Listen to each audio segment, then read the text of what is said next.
अस्सलाम वालेकुम। मैं doctor Aslam Naveed, sexologist, men's care clinic Karachi से। आज बात होगी प्री मेच्योर इजैकुलेशन, उसकी एवेलुएशन। आप ख़ुद से एवेलुएट कर सकते हैं, ख़ुद से अपना सर्वे कर सकते हैं। वो हमने एक फॉर्म तश्कील दिया है।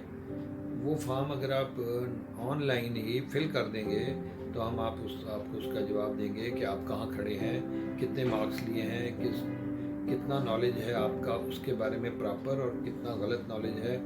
होता यही है कि जो नॉलेज अगर गलत हो तो आगे उस पर अमल भी गलत ही हो रहा होता है। इसलिए हम वजह सूरत अंजाल की कुछ और होती है, हम इल्ज़ाम किसी और चीज़ पे लगा रहे होते हैं। हमें ये मालूम ही नहीं होता कि वजह क्या है। जब वजह मालूम नहीं तो दूर कैसे होगी। हम ये समझते हैं, आम तौर पे समझा जाता है कि बस दवाइयाँ हैं, लोग कोई अफ़ी ले रहे हैं, तो ये काफ़ी नहीं होता। लिहाजा